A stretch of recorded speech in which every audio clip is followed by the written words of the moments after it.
Hello again, everybody. Welcome to, again, our PD Extravaganza 2023. Today, on this Thursday, we welcome Dr. Rich Madel from Colonial School District in Pennsylvania for part one of his workshop, Teaching Culture as Content, the What and Why. Thank you so much for being here with us this morning to attend this session. Please stay tuned for the end of the workshop and fill out the feedback form, and of course, get an entry into our giveaway. And if you have any questions at any time during Rich's session, you are welcome to ask them in the chat, and we will bring them up as we go. So without further ado, Rich, take it away. Tell us about culture.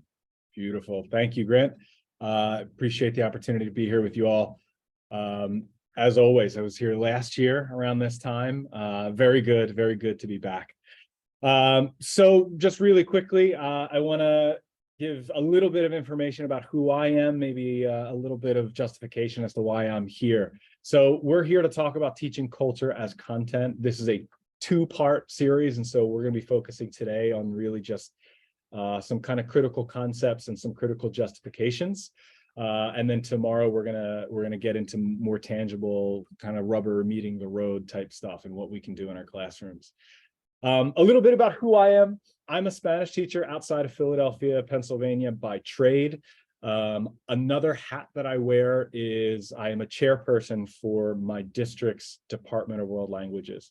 And so in that role, I have my hands in a lot of our curriculum development and what goes on in classrooms beyond just my own.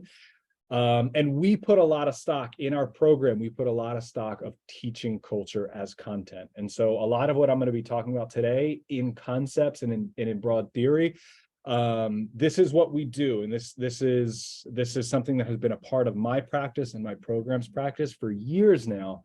And so it's something that I feel really comfortable being able to discuss with you all. That being said, I welcome questions in the chat. I welcome you opening up your microphone, stopping, pausing, clarifying, and extending. Please, by all means, don't be a stranger. I also recognize if you feel more comfortable just being an observer, you have that as your prerogative.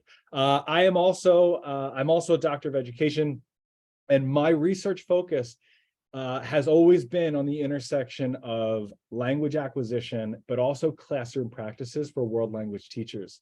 And so for me, teaching culture as content is, again, where I find that intersection of teaching languages, but also teaching languages in a way that are interesting and teaching for acquisition. So to start this conversation of teaching culture as content, it really begs the question of, well, why should we even be having that conversation in the first place? And I came across this figure the other day as I was reading an article. This article is probably 10 years old. And it asks students, what are their goals for taking the language class that they were enrolled in, relative to the 5 standard areas of the ACTFL standards. And the first thing that they said, their first goal, most closely aligned with the community standard. And I don't know how familiar you are with that community standard, but inherent in that community standard is the desire and the objective to go out in the world and use the language that they're focused on. So again, there's some usage component that our students are looking for. The next piece in here, the second highest ranked for our students was the concept of communication. Goes without saying, right? They want to be able to communicate in their target language. And then the third ranked was this concept of culture. They want to be able to get cultural knowledge out of our classes. And this is no kind of like measly study. This is coming from almost 1,500 students that participated in this study. But for me, when I look at the community standard, along with the communication standard and along with these culture standards, these things are really, really, really interlinked. In other words, our students want to be able to communicate in target culture and in target language communities. And so this culture aspect, as far as I'm concerned, is really, really heavily interlinked with the first ranked goal for our students. And so that to me is a really powerful justification as how we should be driving our classrooms so that our students are meeting their goals as to what they want to get out of our classrooms. So that being said, when we're talking about the five standards that ACTFL presents to us, the culture standard, if you've ever taken a look at it, it wants us to be teaching culture as content. That really is the objective from our national standard bearer. And so we're going to start today really bouncing around a few different concepts. And so by the end of our session, we should be familiar with the idea of intercultural communication, the idea of cultural competence, the idea of language proficiency, the idea of culture broadly, and also the idea of ambiguity tolerance. We may have seen some of these in passing. Maybe you don't feel super comfortable. My goal is by the end of this session that we'll feel comfortable with all five of these concepts. And this really helps to set the stage as to what it means to be teaching culture as content, but also kind of why it would be relevant for us as educators, but also for our students as the ones sitting in the seats. All right, without further ado, you guys are ready for the quiz?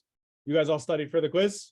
Yeah? All right, so I want to know, what do you already know about teaching culture in a language classroom? I'm gonna give this to you in the chat in case you want to go there. I'm gonna give us a few minutes, maybe 4 or 5 minutes. There's 10 questions. All right, so let's wrap things up right about now. I will tell you the success rate across the board is hovering in the 67, 68, 69%.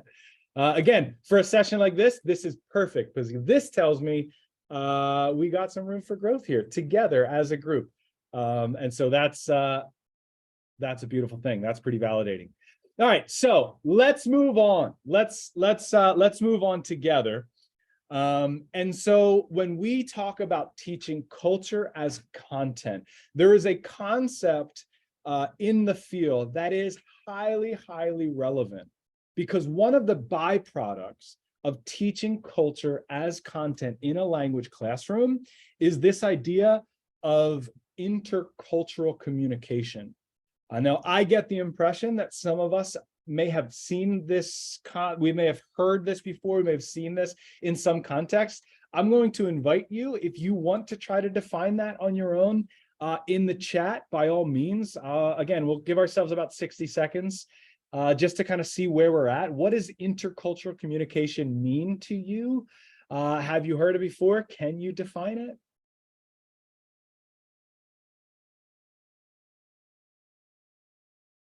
Let's see what some folks are saying.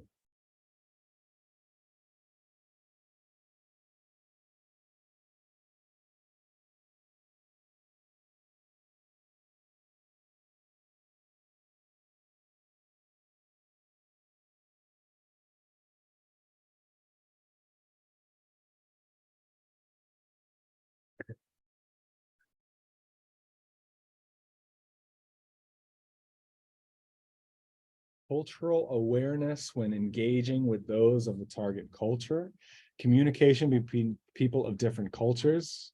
I like that, Chris. To communicate with diverse people. All right, May. Give ourselves another few seconds here in case anybody wants to add their thoughts. It is to investigate and interact with language and culture in order to communicate, says Dora. Knowing culture and use it properly. Different backgrounds. Communicating in a way that respects and acknowledges differences between cultures. Parker, that's a good one. And I'll tell you what, Parker, I feel like if anybody's closest in the ballpark, I think it might be you, Parker.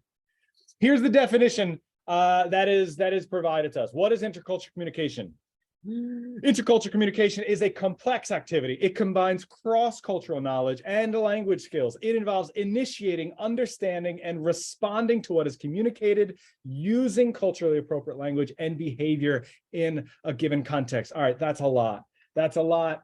But so if I were to just kind of reduce it in a way that might make this a little bit more palatable, we're really talking about the intersection of two concepts. That is cross-cultural knowledge and language skills. So for those of you in the chat that we're talking about really like applying a cultural understanding and really using that cultural understanding to communicate with somebody, that's really what we're talking about. And so when we kind of dissect this concept of intercultural communication and we break it down and reduce it into these two parts, we have to be able to kind of feel comfortable with these two concepts in isolation. Again, language proficiency and cultural competence. I don't want to insult anybody's intelligence here. We're all language teachers, of course, but when we're talking about language proficiency, we're talking about what students can do with the language. When we are teaching culture as content in our language classrooms, we have to keep in mind what can our students do in the target culture, in the target language. Oftentimes I'm asked by my colleagues, especially in presentations like this, where they say, so are you doing, are you presenting this information in Spanish? Do you want your students to be responding and interpreting in their target language? And my answer is yes. That's the reason why we do it. I put a lot of value on input in my classroom as the magic ingredient that's going to be growing language in my students' minds. And so for that reason, yes, I'm using culture as input. I'm using culture as content for them to be interested in, inspired by, engaged with.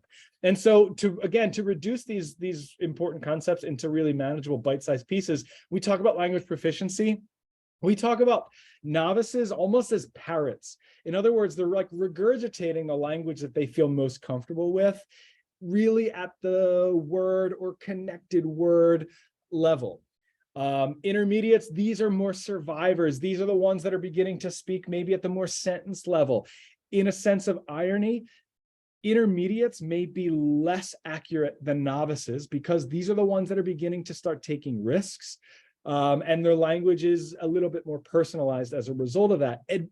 Our advanced proficiency, these are more reporters. These are the ones that are communicating at a paragraph length with a little bit more confidence and ease. Now, what does this mean to me in my classroom when I'm using culture as content and when I'm looking to get my students to engage with culture as content? Well, if I have novices, I'm going to be presenting my students with like checklist responses. So I'm not going to expect them to respond to me in paragraphs. I might just provide for them checklists, and they can maybe make checklist observations about what they're seeing, what they're not seeing, and I can use their observations to facilitate dialogue. So the onus is on me. I use signal tasks often where I will present ideas and I'm going to ask my students to tell me which one might be closest to what they think or what they believe. So these checklists, these signal tasks are really great for novices to engage with content in a way that's right at their level. Intermediate language learners, I'm using a lot of sentence starters. Where I might say, I believe that, and I'm going to let them finish their thought, or I like that, or whatever. And so I'm using a lot of sentence starters. I'm not shying away from word banks. If a kid needs it, it's up there. If a kid doesn't need it, they're not bothering with the language that I'm providing for them, right? So it's a really, really simple way to just scaffold and not take anything for granted. Also, when I'm dealing with intermediates, I'm providing time for them to co-construct broader responses. So when I want them to kind of get a little bit deeper and to really kind of think a little bit more critically, I'm not afraid to just say, hey, listen, work with a partner, work with a group to try to come up with a sentence, maybe two sentences to express something that you guys all think in common. I think that that's really level appropriate for intermediates. And again, a way for them to kind of build off of each other. And for our advanced learners, this is where I'm going to feel more comfortable with free responses, with class style debates, that kind of stuff. But really before advanced, I feel like that might be biting off more than they can chew. So that's why understanding the concept of language proficiency is critical when we talk about teaching culture as content in our language classrooms. Now, that being said, what is cultural competence? Cultural competence is a lot of what we alluded to. This is the ability to understand, appreciate, and going back to that idea of interacting with people from cultures or belief systems different from our own. Somebody mentioned in the chat before this idea, again, this is why I like Parker so much. She said, communicating in a way that respects and acknowledges differences between cultures. So not only do I understand that there are differences, but I'm respecting it throughout our interaction. And that is a really critical component of cultural competence. Now, again, kind of going back to why is it important for us to kind of know what we're talking about when we teach culture as content, is because when we talk about developing intercultural communication, we're talking about developing both of these at the same time, or developing both of these with the same value. Because if we were to not do that, what we could end up with is something that looks like either of those. Both of these images on the screen are examples of novice intercultural communication. In one case, we have limited language proficiency, but we have advanced cultural competence. In another case, we have advanced language proficiency, where we have novice cultural competence. Both of these are novice intercultural communicators. So even though we've made progress in one of these domains, in both of these, we have not made progress in terms of intercultural communication. I want to pause here because I think that this is really powerful for us to understand. And I want to pause and I want to ask you to kind of process this a little bit. And you can think either this example A or this example B. Can you imagine a scenario that would result in either of these novice intercultural communicators? I can think of a couple, but I want to open this to you. I'll give you I'll give you another 60 seconds or so if you want to maybe jot a scenario in the chat about how we might end up here. Maybe it's a certain approach, maybe it's a certain product, maybe it's a certain, I don't know. But how could we end up here?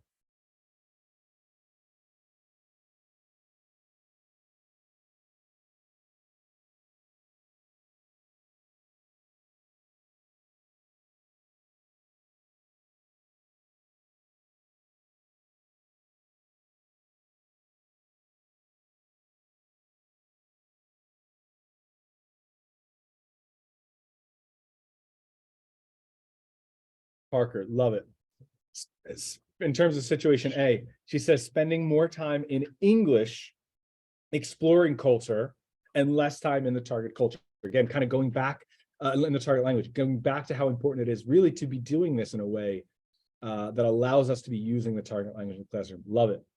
Grant says, I think that the second one pretty easily, heavily focused on grammar and language skills with only just a little bit of cultural tidbits. Yep. Alejandra says, advanced language skills with novice intercultural competence. To ask about age, not appropriate for Chinese culture. Yeah. Right, and that's just it. So we could teach people how to be able to communicate these ideas, but if we don't also teach them about the cultural context in which we might apply those communication skills, are we doing our students a service? When I think of Yeah. Way to go. Yeah, absolutely, May.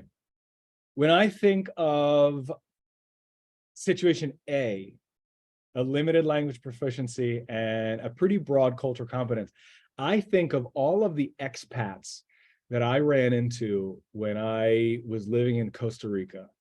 So many Americans down in Costa Rica that have never once really tried to learn any Spanish beyond whatever it would take to buy a beer and get them out of a speeding ticket. But they've been there long enough where they have a pretty decent concept of what it's like culturally to be in that environment. And so that, even though they've been there for so long, they're still novice intercultural communicators. On the flip side, we have this really broad language proficiency domain, but a really limited cultural competence. And I think what Grant mentioned, and that might be the typical language classroom.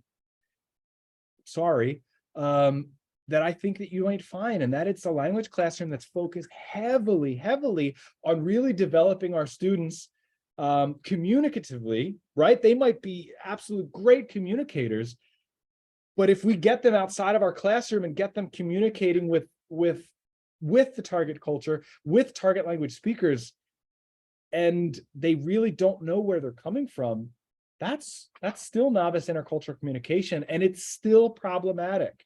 And that's what we want to, that's really what we want to avoid. So I'm glad that we got that out of the way. So now let's talk about how we are currently teaching culture in our classes. And again, I appreciate those of you guys that have been engaging in the chat. I think that this is beneficial. So I want to ask you, you're all here in a session that's talking about teaching culture as content. How are you currently teaching culture in your classes? And you can feel free to, if you want to share in the chat, maybe what kind of culture, maybe how often you're including culture in your classrooms, maybe kind of the format that you're using, maybe how you're assessing it. I don't know. There's a lot that we could kind of choose from here, but I'm curious to know what we as a group are doing in terms of teaching culture in our classrooms. Can it be by speaking? Sure, absolutely, by all means. Okay. There's something that changed this past semester, and this came as a directive from the chair of our department. My school doesn't have a textbook. We need to create the content based on the authentic resources that we find, whether video or readings. So the one change that we did, which worked out really great, was with Unit 3, which the previous year, when I first taught this level 2, they first learned about their neighborhood and they were able to describe their neighborhood, and then we got to the culture. But this past year, before we started the second semester, for Unit 3, our chair said, start with culture, switch it, like reverse. Yes. Yeah. And that worked out really well because the students were able to see and study or learn about other neighborhoods, otros barrios, first, and they were really interested in it. So we learned many things, whether the kids really love watching other kids talking about their neighborhood rather than their own. And then they kind of had an idea and understood the difference by the end of that, because that was Unit 3 and 4. By the end of it, they were able to understand the difference. And I didn't even have to tell them between barrio and ciudad without giving them an actual definition. So that was the purpose of both of those units. So we switched that one. We now are switching our daily routine, which is the first unit that we do in the year, and also celebrations. And we're switching everything. We're going to start with the culture first. What we did at the end, now we're going to move it to the front. You can talk about yourselves later. So we're focusing on the other countries and the other people that we're studying. So we moved everything forward, and I think that's going to work out better. So what I just heard Gisela say multiple times was this idea of using culture as a hook, using culture to grab our students' attention. Again, this kind of goes back to what I showed you initially in terms of what are our students expecting? What do they want to get out of our classrooms? They want to explore the world that's both immediately surrounding them, but also relevant to our target cultures as well. And so this idea of starting there, not only are we hooking attention, but also, again, to her point, we're providing a context for us to now look inward, right? If we've already looked outward, now let's look introspectively and say, okay, well, what do we do and how is it similar or different? And we can just facilitate that exploration along with our students. Tremendous. And I love that you guys have made that switch. And I also love to hear that you so valued it immediately upon doing it. Alejandro says that I teach it every day, indirectly, directly, readings, comparisons, contrasts, both in the target language and in English, depending on the context and situation. Totally appropriate. Love to hear that. Chris, my advanced study students are ambassadors to a Spanish-speaking country. That's cool. They do mini projects about artesanía, food, clothes, music. Beautiful. 3 honor students do cultural projects, history through monuments, architecture. This is beautiful. This is exactly where we need to be together. Love to hear all of this. So when we take a look at our field, here's Parker again. Can't miss a comment from Parker. I've learned this already. Didn't take me long. Thematic units in my textbook for level 1 and 3, Interculturas, are centered around county or country community, and the tasks are connected to different aspects of that community, working on some of our upper level curriculum this summer without textbooks and hoping that culture can drive the units. Listen, I really appreciate that this is not the first time that we have said that like textbooks aren't helping us teach culture as content. And I'm gonna kind of probably go off on a little tangent about that in a little bit, but I'm right there with you. Unfortunately, the onus is on us. The onus is on us to really develop the materials that are most relevant to our students, but also the ones that are going to engage them in a way that some of the big box materials just don't.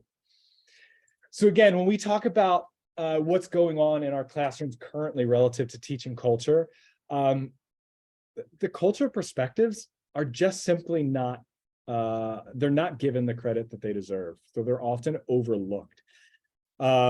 We might see culture as kind of these individual cultural capsules, or maybe like a Culture Friday, or again, the culture units.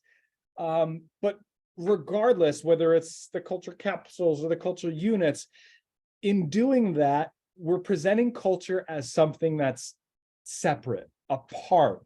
You know, it's not the real focus of this class. The real focus is language, and then maybe we'll sprinkle things in. And that to me is problematic. Preference is oftentimes given to materials that are sanitized of cultural complexity. This is my biggest gripe with allowing textbooks to present culture for you. These big box textbook companies, they don't want to be presenting any information that might be controversial. That to me is an issue, because what do my students want? They want controversy. They want to get their hands dirty. That's the stuff that's interesting to them. And so long as we, as the adults in the room, can do that in a way that's providing reverence to our target culture, I say go for it.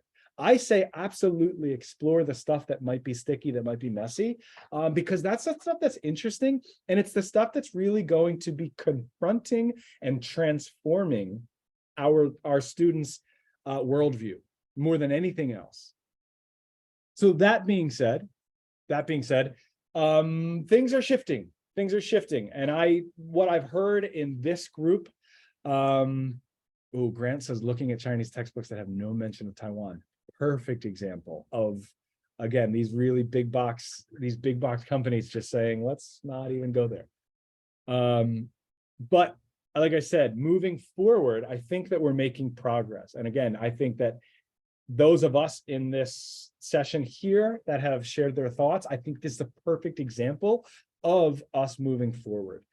Something that we saw in the first half, I say we, very royal we, that we saw in the first half of the 20th century, is this focus on kind of high culture. This is where you would see high school Spanish classes reading Don Quixote. Why? What? I could never imagine my students reading Don Quixote. I know Don Quixote. My students have no business reading Don Quixote. It's not because it's not a good story, but good Lord. Right, Chris said we have comic book versions of it. Absolutely. So we have ways to make these stories accessible, but again, that's just not what was going on initially. In French classes, this idea of, presenting kind of French culture and French art and French cuisine as kind of standard bearer cultural products and practices. Gisela says she read Don Quixote in high school and hated it. Read it while studying my own and loved it. Absolutely not for high school. We're on the same page. The second half, right, Aaron? Right? I'm reading a version with my daughter right now that's reduced, and it's beautiful. It's about 2 pages per chapter. It's perfect. So the second half of the 20th century, this is where we began.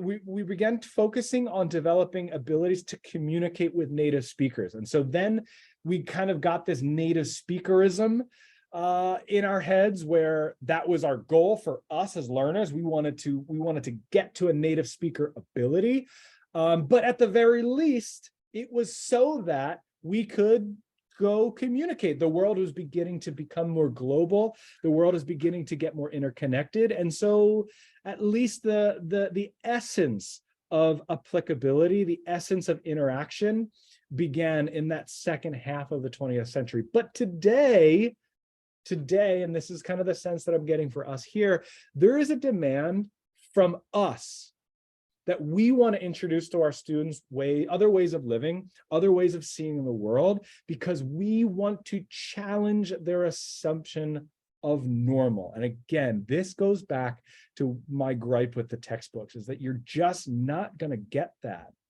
out of our textbooks. And I don't know about you, but the textbooks that I used to use, where did I find culture? I would open up to a chapter, and then I would get that 2 pages, those first 2 pages, and it would just be a cultural overview. And what would I see there? I would see currency.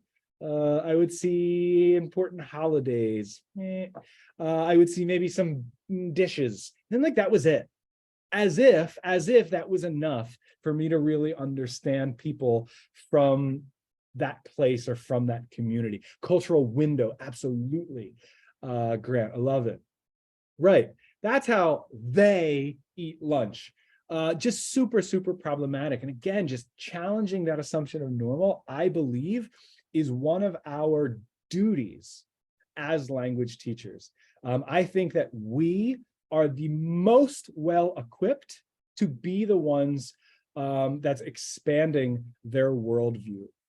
And when we talk about challenging their assumption of normal, what we're really getting at is putting our students in a position to maybe not understand what exactly is the right way or the wrong way of doing something, or maybe having them have to grapple with the concept that there isn't a right or wrong way of doing something or interpreting something. And what we're really talking about is this tolerance for ambiguity. When we teach culture in our classrooms, and when we present concepts, products, and practices, when we present culture in our classrooms that is different from our students and their home culture, what we're developing in our students is a tolerance for ambiguity. This tolerance of just like, yeah, this is new to me, but it's okay. Now, if you have ever heard of this concept of tolerance for ambiguity, chances are you've heard about it in like a language sense. And that is, I can come across a new word and I can feel okay with it. And we know that tolerance for ambiguity in a literacy sense is really powerful. Again, it's a strong predictor of reading anxiety. In other words, if you have a low tolerance for ambiguity in a literacy sense, chances are you're going to have a high anxious experience when you're reading new words. It's positively associated with listening comprehension. If you have a high tolerance for ambiguity, chances are you will have a higher comprehension of what you're hearing than those that don't. And so this is a really important concept in literacy. However, I present to you and I posit to you that I believe that there is also a cultural tolerance for ambiguity that is worth developing in our classrooms. And that is when we center target culture as content, it promotes that concept of intercultural communication. We know that intercultural communicators, they're more tolerant, they're more open-minded, and they're able to interact with people from other cultures, taking into account their cultural differences. Parker, did you see how you were like spot on? Do you see this? Do you see this? And again, I go back to what I said from the very beginning. This is our calling as language teachers. We are the ones in all of the classes that they're going to be sitting in. We are the ones best suited to engage them and develop their tolerance for ambiguity. I would much rather present a novel idea to my students and have them say, "Ooh, really? That's weird." I'd much rather them do that with me because I understand the development and their progress. I would much rather them do that with me than in the real world with their host family that provides a meal for them that might be new and might be novel. Or when they're meeting, again, for all of these things, I'd much rather them do that with me than out in the world beyond my classroom. And for that reason, again, I go back to this is our calling as language teachers. We want to be developing that tolerance for ambiguity. And how do we do that? We present them with interesting stuff that's new to them. Okay. All right. I told you I was going to go off on a tangent. So at this point, I think it's important that we talk about what is culture. When this can be a tricky concept, this can be a messy and a not so obvious idea. And so when we talk about teaching culture, we really have to understand what is culture. And in my practice, not only as a professional, but also in my classroom, the way that I communicate culture to my students is we use the 3 Ps paradigm. The 3 Ps paradigm reduces culture into practices, products, and perspectives. Oftentimes when you see the 3 Ps presented, you'll see it in this triangle because these things are interrelated. Oftentimes practices will involve products, but both practices and products have certain perspectives that drive them. And again, I use these 3 Ps in my classrooms. My students hear productos, prácticas, y perspectivas, like they're familiar with this terminology when we interpret culture together. That being said, I try to reduce it for them. I try not to make this really tricky. And so when I talk about products, and let me first define these for you, and I'll show you how I reduce it for them. When we talk about products, we're talking about like really tangible or intangible things from the target culture. So when we talk tangible, maybe it could be a painting, it could be a monument, a pair of chopsticks, right? These kind of things that you would see, but it's not always things that you can hold. A political system, communism, freedom, or like a kind of dance or a law, these kind of things. Maybe you can't hold, but these are really relevant things in a culture. When we talk practices, these are the patterns of interactions, the patterns of behavior. So these are not the things. Instead, these are how are people doing things and how are people behaving. Oftentimes, as we mentioned, these practices often involve the use of products. And so we see some interrelation there. But this is the knowledge of like, well, what do I do? When do I do it? Where do I do it? That kind of thing. And this is the interaction that we see. And then we get into the perspectives. I admit fully that the perspectives, this is the really challenging part for us. This is the philosophical perspectives. These are the meanings, the unique attitudes, the unique values, the unique beliefs. These are all of those ideas that underlie the practices and products. The question that I often ask my students to kind of tap into the perspectives is the why. Like, why would people be doing this that way when we as a community do it this way? Or why would a community think that this thing is important when you don't think that this thing is important? Ultimately, the perspectives allows us to understand better our neighbors. So all of that being said, this is how I reduce it for my students. This depends on traditions too, says May. Completely agree.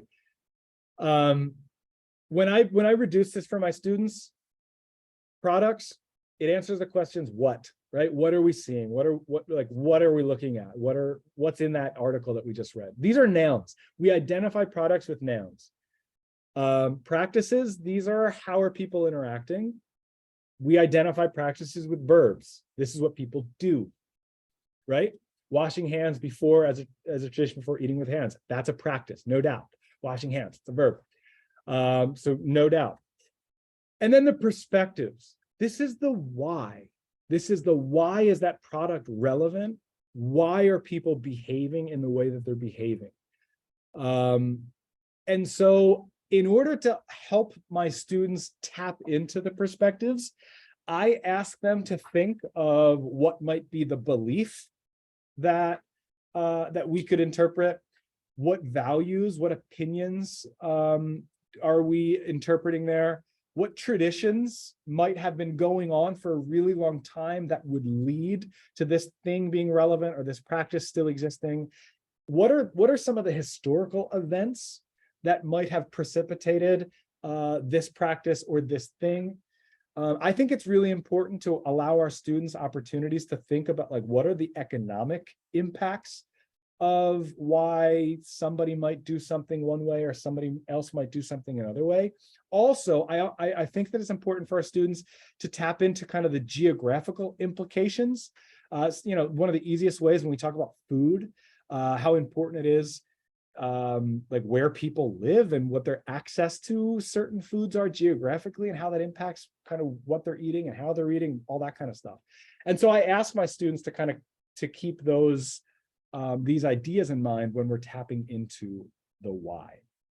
All right, I understand that these three Ps are not intuitive necessarily, and so I would like to spend a little bit of time on these three Ps. So here's what I'm going to ask that you do. I'm going to give us a couple minutes. I have some things up here on the board, and I'm going to ask you to reflect on them. You can do this independently, but then maybe we'll have a little competition. So I have some stuff here. Let's give ourselves about a minute or so to just kind of think of some stuff, and then we're going to play around with this together in about a minute. I'm going to set something up while we do this.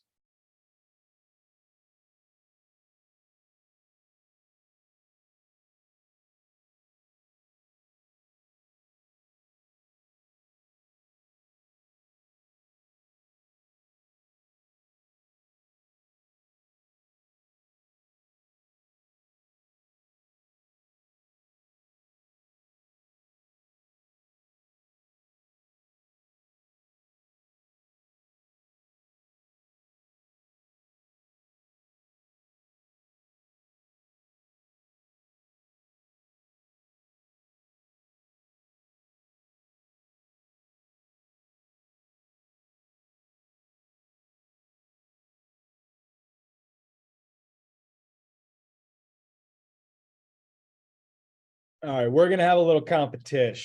I put in the chat, if you want to go to kahoot.it, there's a game pin. We'll meet you there. I'm going to leave these up on the screen. That's why I put it in the chat. So if you wanted to kind of keep thinking about it, you can.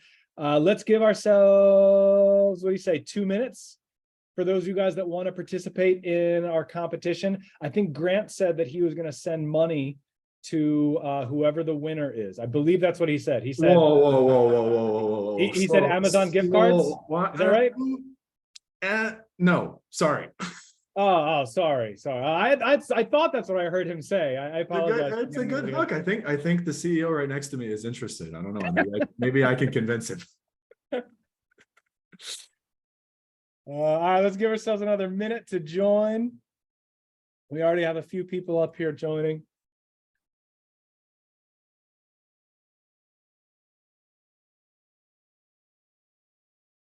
And I should say, while we're waiting, I want to say thank you for all the interaction that we've had in the chat, for opening up our mic. I really appreciate that. I think that we've learned a lot from each other already.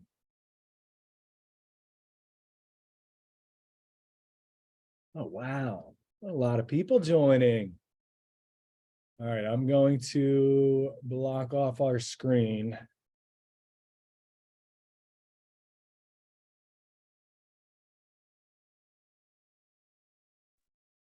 I'm not used to being in a Kahoot from the student side, and it's really weird. See how beneficial today has been already.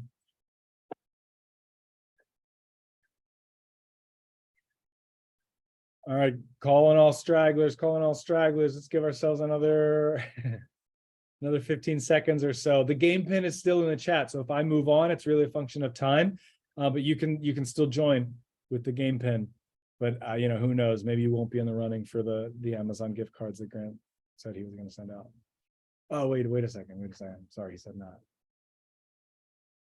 All right, let's do it. So I'm going to present a cultural thing. You tell me if it's a product, practice, or perspective. So let's start with a bar mitzvah. A bar mitzvah. Product, practice, or perspective. Johanna, no worries. Feel free to observe.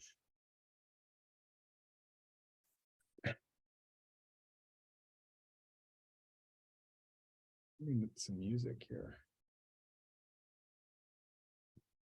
A bar mitzvah is a product. The celebration as a thing is a product. Now, a lot of you, I often get that this is a practice because this celebration, inherent in this celebration, has very specific practices and tradition and rituals.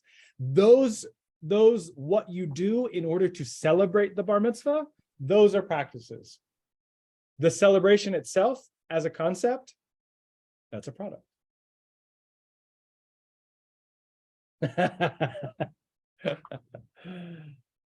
All right. How about a fidget spinner? Remember those?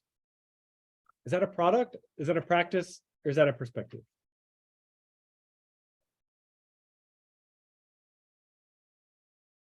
What is that? You remember those things with the kids that are just, they'd like sit there and then have those things that would just spin on their hands? God bless you that you don't know what they are. It's blissful ignorance. Yeah, these are things. These fidget spinners are things. Now, what is the practice that we associate with them? Is a 25 preteens interrupting your class with fidget spinners for about a year. That's the practice that we associate with this thing. Okay. No, for me is the bottle that is halfway full with some liquid and they're throwing it in the air. True. Waking up at 2 a.m. to be first in line at Best Buy on Black Friday. Product, practice, or perspective?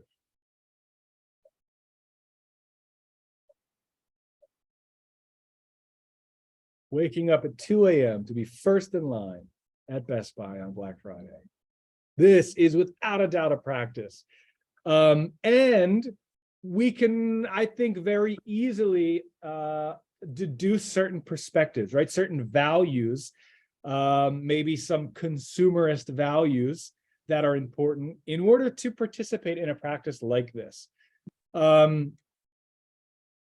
And again, this is where we kind of see the relationship between a perspective and a practice. Also, when we talked about like in kind of interpreting perspectives, we could imagine the impact of like socioeconomic factors, right? Where that might not be the case unless there's certain underlying economic conditions in place, right? We see how that could kind of influence a practice like that. Forehead wrinkles are bad. Product, practice, and perspective.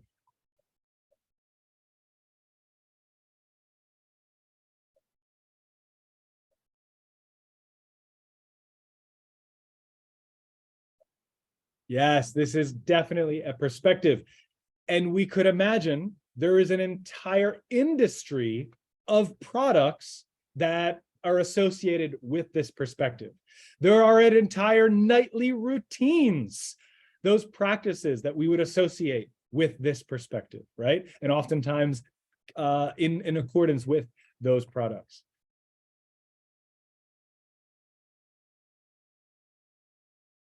Throwing spare change in a fountain.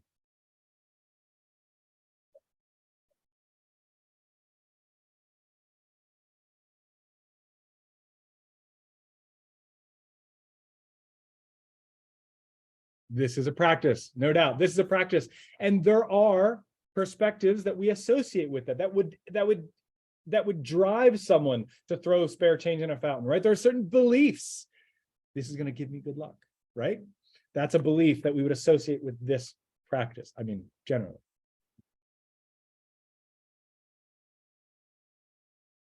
Family comes first.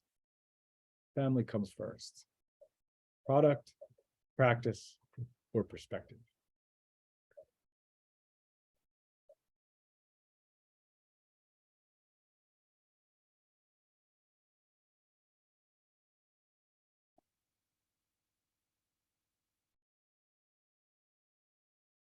This is indeed a perspective. This is a perspective, and there are certainly products and practices that we would associate with them. Probably the greatest TV show ever created, a byproduct of this perspective. Come on, come on. We're talking The Sopranos. Come on, we knew this. We knew this. But yeah, this is a perspective, absolutely, and this is an important one in a lot of cultures. Higher education. Product, practice, perspective. Higher education.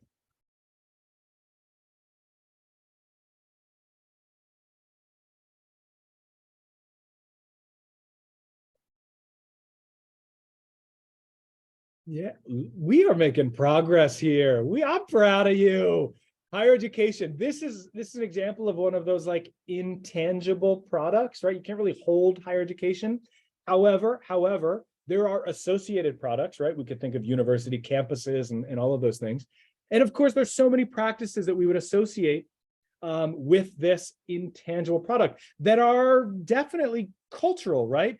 Maybe the idea of living on campus is a practice that might be relevant in one culture, but not in another, right? Commuting to a higher education institution would be another practice that might be similar or different. But also, when we think of the perspectives, let's think of like the socioeconomic factors involved with whether or not this concept is relevant culturally or not, or whether or not the intangible product is accessible in certain cultures or not. And again, this is where I kind of always go back to like really get our students thinking about like what is the socioeconomic impact, the foundation, what's the geographic impact foundation as to whether or not these products or practices might be relevant in your target culture or in our home communities. All right, I don't think there's many left. We'll do just a couple more. Political cartoons.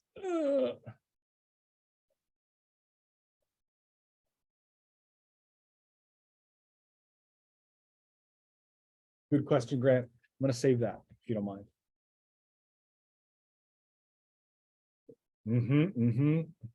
The cartoon itself, that's a product.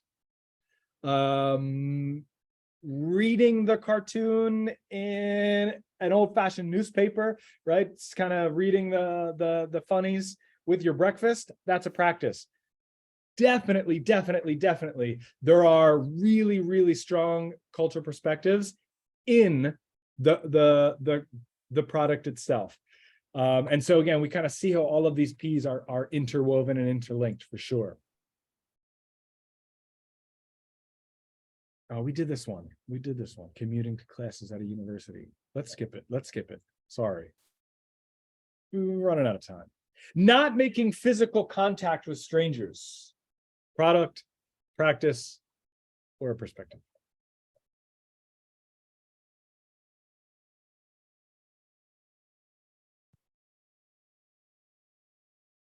Not making physical contact. This is kind of this is a practice, right? This is a pattern of social behavior or not, right? Or not behavior. And so, right, this would be a perspective. All right, I want to pause here. We have 15 more minutes, and so I'm gonna pause here just so we can kind of make sure that we're wrapping things up together, because Grant is asking a really good question in the chat that I want to get to before we leave. So thank you for your interaction there. Should we find out who was our winner? CB. Who's CB? Chris? That has to be Chris, right? Well done. Congrats. All right. So that being said, I'm sure you have seen the Cultural Iceberg before. In my interpretation of this Cultural Iceberg, what we see oftentimes are those products. It's the things, and maybe as we go below the surface, we start seeing some practices. But here's the thing, and this is what I go back to. If we were to only focus on the cultural products and practices, if we were only to tell our students, hey, this is the monument, or this is the thing, take a look at this food, or take a look at this clothes. If we were to only do that, we're barely getting below the surface. And so, yes, we might be teaching some culture, but we're not really tapping into all of the culture that could be really engaging our students, that could be broadening their worldview, that could be developing their tolerance for ambiguity, and that could be making them better intercultural communicators. And so for that reason, I think it's really important on our end, to be conversant with those 3 Ps and recognize how important it is to tap into those perspectives. Tomorrow, when we get into the how portion of this, I'm really going to be focusing on tapping into those perspectives. And so I hope to see you there in that. Now, I want to also justify one other way before we wrap things up here. And that is, I think it's important for us to kind of tap into what are the standards saying. We kind of go back to this cultural standard. When we dissect the cultural standard into the 2 parts, it wants us to relate cultural practices to perspectives.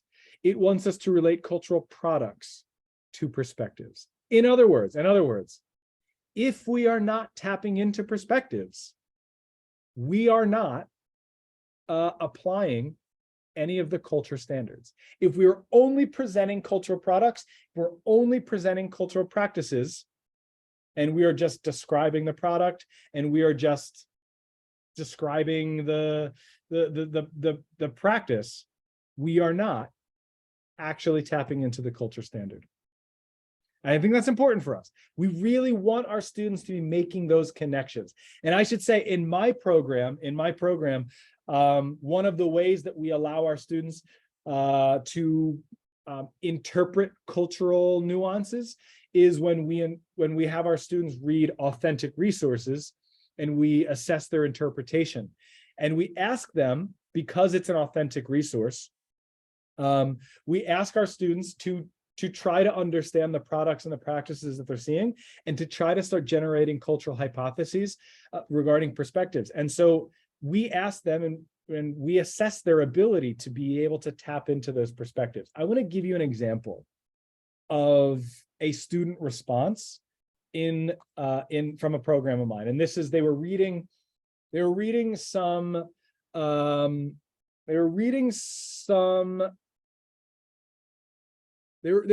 projects that were created by students in Colombia. And the project at this school, these students were asked to go interview a grandparent and to report back what their life used to be like.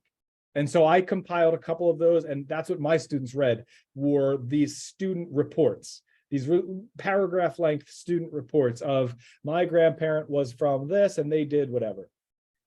This is what a student of mine said in kind of investigating the culture that was embedded in what they read. They said, in the second abuela's response, she stated that she likes to eat mazamorra de maíz, a kind of corn paste, and hormigas culonas, which are actually ants, as a child, which is definitely different from the things that I used to eat as a child. So we're seeing the cultural comparison. For example, because of the fact that I lived in America, I ate more generally processed foods, such as microwavable products. And so we see the product comparison, or refrigerated foods. Now, this is where my student taps into the perspectives, because the economy here is generally more advanced, as well as the technology, whereas in Rio Negro, Santander, a generation, 2 generations ago, it's a Spanish-speaking country that did not have, and especially did not have at the time, the same technological advancements.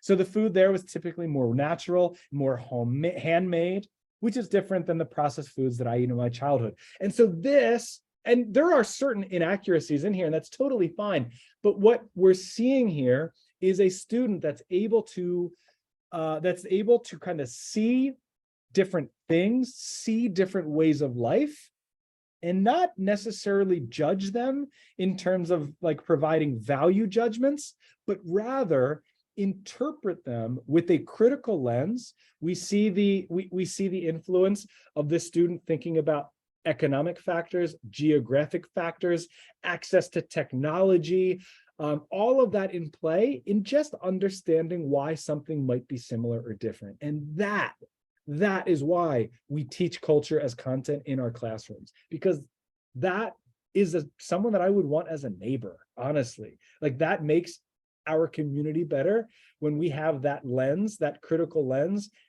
out in the world, in my opinion. All right, so these are some of the key concepts that we had played around with today. I hope that we feel a little bit more comfortable with the idea of intercultural communication and how that relates to cultural competence and language proficiency. We deconstructed culture into those 3 Ps. We talked about how beneficial ambiguity tolerance is in developing intercultural competence. So I'm really hoping that we are taking away these key concepts as really critical what's and whys of teaching culture as content. And I want to open the floor with questions. Now, there's also some questions in the chat, so I say let's start there.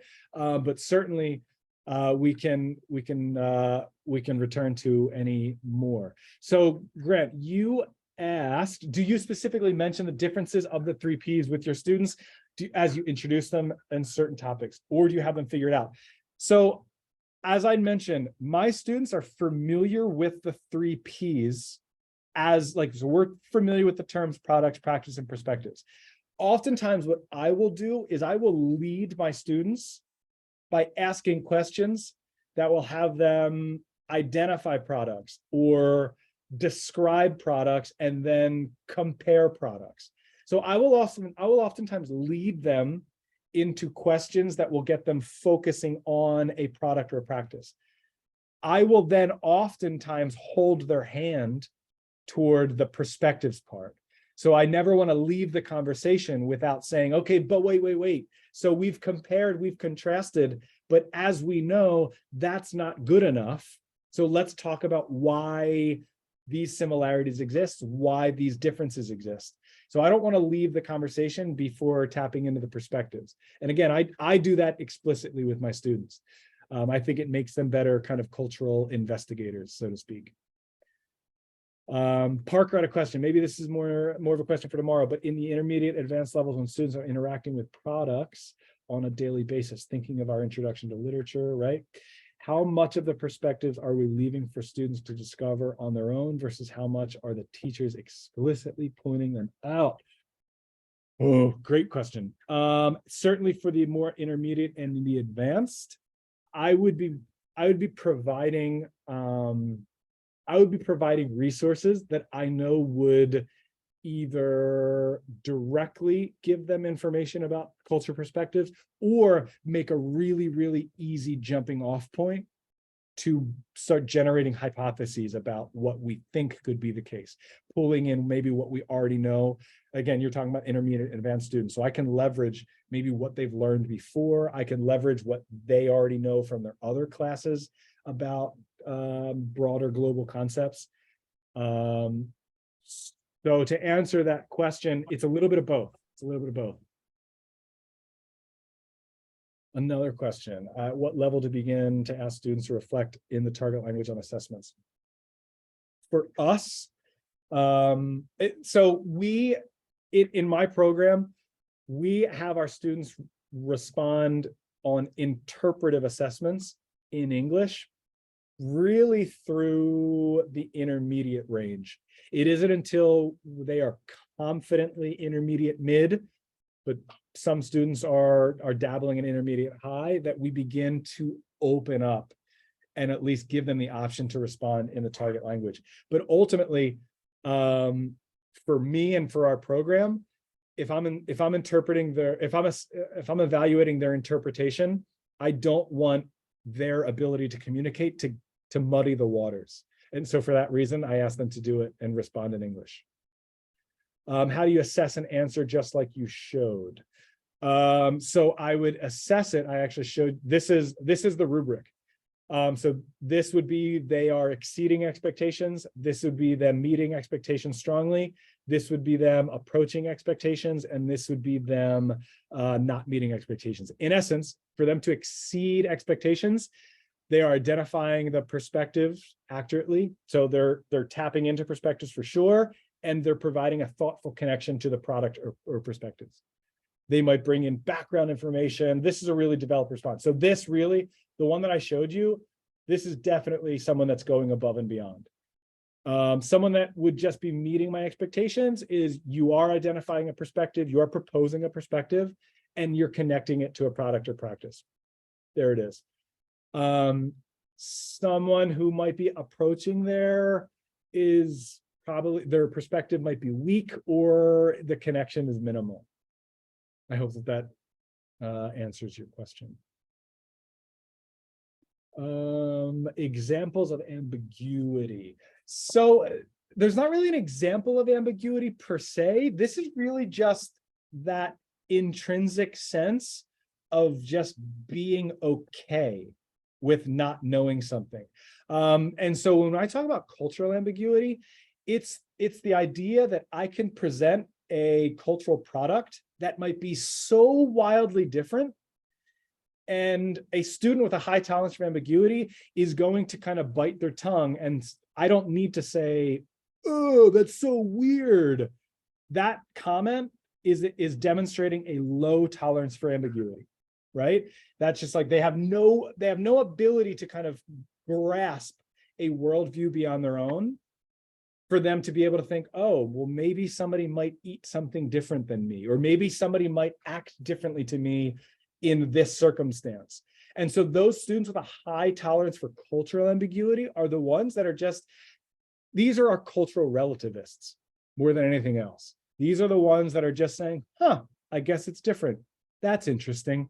That to me is a demonstration of high tolerance of cultural ambiguity. Do you always require students to identify the key concept of culture in class? No, it doesn't necessarily have to be in class. Sometimes it could be on their own. And yeah, definitely, our assessments will get them there. So if I'm assessing with using an authentic text, it should be presenting cultural product or cultural, any of those pieces. It should be presenting some cultural topics that we had already played around with together, so that I know that they have developed some cultural lens to be successful to interpret that piece. In your student example, I see the comparison of product and practices. Can you explain where they're comparing or describing perspectives? So oftentimes, and this is where tomorrow, if you join me tomorrow, oftentimes the perspective piece is really just it's a hypothesis. It's an educated guess, where they're pulling in some of those fragments of culture, tradition, history, economy, geography, where they are just saying, I think that it could be for these reasons. And I'm going to talk about tomorrow how it gets tricky. Like, I don't want my students to start getting into theys, where, you know, if you're from Mexico, you have to be, all of them, they are eating. This afternoon. You know, that to me gets into tricky water. So I'd rather my students just kind of just make, again, educated guesses about why they think something might be similar, different, that kind of thing. All right. So there was a lot going on here. If you want to join me tomorrow and you want to get a head start, or if you're not going to join me tomorrow, and you want to kind of develop the how part on your own. So tomorrow, the rubber's meeting the road, and we're going to talk about how we can do this. I'm going to be talking about the image model tomorrow. If you're unfamiliar with the image model, I would recommend reading this chapter here. And I put a lot of emphasis on comprehension-based instructional strategies, which I use to present culture as a concept. And so this is a collection right here of a ton of comprehension-based strategies that you can either learn more about it, you can see it in action. I will make sure, Grant, is there a way that we can link both of these resources to the SCED? Yes, absolutely. Okay, I can include them in the description. Beautiful. So I'm going to share both of these with Grant so that they'll be a part of the this session if you wanted to not use a QR code to access them. All right, Grant, I'm a minute over. Oh, it was perfect. Rich, thank you so much. This was a fantastic presentation, helping us, scratch the surface of this cultural iceberg, if I may, forgive me.